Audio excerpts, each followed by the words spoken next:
Good morning friends. আজ আপনাদের কাছে আমি একটা নতুন আমার ভিডিও নিয়ে হাজির হয়েছি। আমার মেয়েরা শনিবার মানেই বাবার অফ ডে, আর সেদিন বাবার কাছে নিত্য নতুন খাবারের বায়না।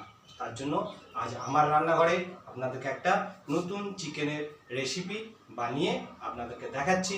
আপনাদের ভালো লাগলে অতি অবশ্যই লাইক ও কমেন্টস করে আমাদের জানাবেন। ওকে, দেখুন বন্ধুরা, তেল এখন গরম হয়ে গেছে। আমি আমার ভিনিগার দিয়ে ম্যারিনেট করে রাখা চিকেনের টুকরোগুলো তেলের মধ্যে ছেড়ে দিলাম।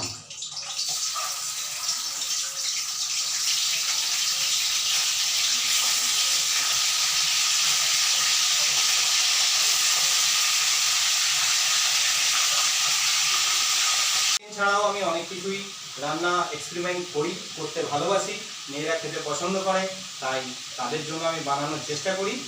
আজ চিকেন বানাচ্ছি। এবারে আমি প্রথম ভিডিও শুরু করলাম। এবার থেকে আমি যখন যেটা বানাবো চেষ্টা করব আপনাদের কাছে আমি সেই জিনিসটা পৌঁছে দেওয়ার জন্য। চিকেন ভাজা শুরু করার সাথে সাথে কিছুক্ষণ ভাজা হয়ে যাওয়ার পরেই আমি একটুখানি কাসুরি মেথি পাতা চিকেনের মধ্যে অ্যাড করে দিলাম। এটা চিকেনের মধ্যে অ্যাড করে দেওয়ার মানে হচ্ছে চিকেনের মধ্যে একটু কাসুরি মেথির ফ্লেভারটা চলে গেল, আর তার সাথে সাথে চিকেনের গন্ধটা সম্পূর্ণভাবে দূর হয়ে গেল। হাই ফ্লেমে আমি চিকেনগুলো ভেজে নিলাম। তারপর আমি আমার গ্যাসের ফ্লেমটা একটু কমিয়ে দিলাম। কমানোর পর এবার আমি আমার ওই তেলের মধ্যে প্রথমেই আদা আর রসুন বাটাটা আমি অ্যাড করব।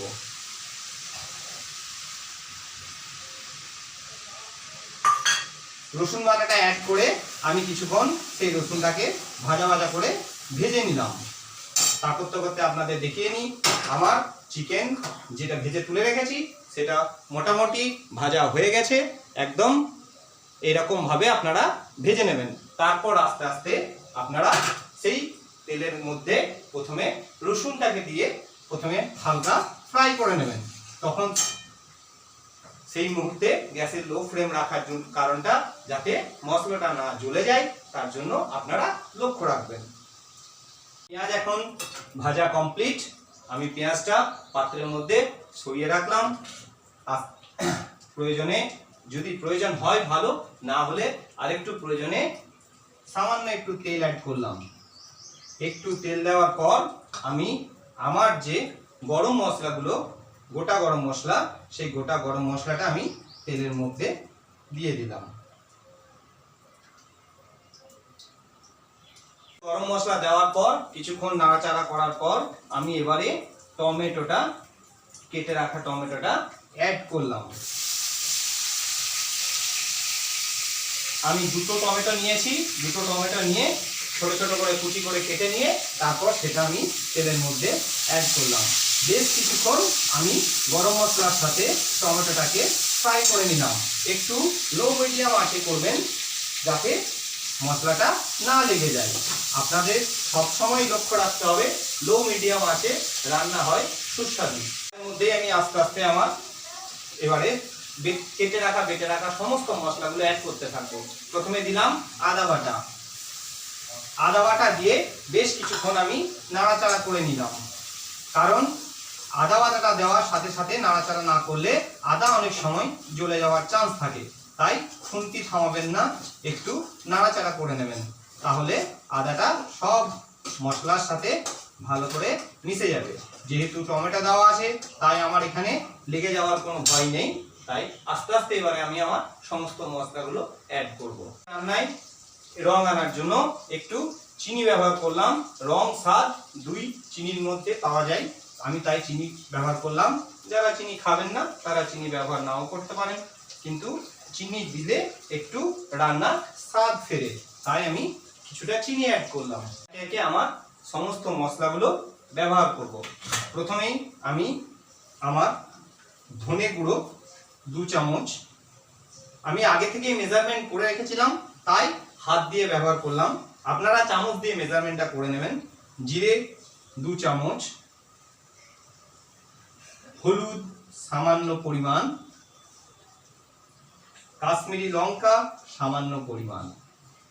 এই সমস্ত কিছু দিয়ে আমি রান্নায় প্রস্তুত করছি আর রান্নাটা বানানো শুরু হয়ে গেছে, তাই আপনাদের কাছে আমার রান্না পরিবেশন আমি করব। মশলা ব্যবহার করেছি, তাই একটুখানি সামান্য জল ব্যবহার করছি। বাটা মশলা হলে জল অলরেডি থাকে, গুঁড়ো মশলায় সামান্য জল ব্যবহার না করলে মশলাটা ধরে যায়, তাই আমি একটু সামান্য জল ব্যবহার করলাম।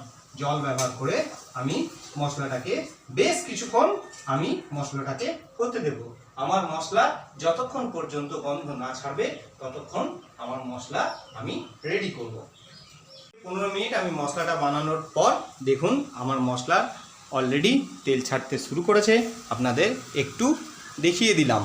এইরকমভাবে মশলাতে তেল ছাড়ার পর তারপর আপনি আস্তে আস্তে আপনার ভেজে রাখা চিকেন, আপনার ভেজে রাখা পেঁয়াজ সব কিছু অ্যাড করতে থাকবেন।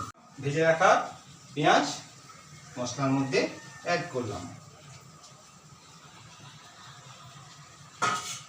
পেঁয়াজটা অ্যাড করার পর আরও কিছুক্ষণ আমি মশলাটা নাড়াচাড়া করে নিলাম, যাতে পেঁয়াজটার মধ্যেও মশলাটা খুব ভালোভাবে মিশে যায়। আরও কিছুক্ষণ নাড়াচাড়া করে নেওয়ার পর পেঁয়াজটা মশলার মধ্যে আমি ভালো করে মিশিয়ে নিলাম।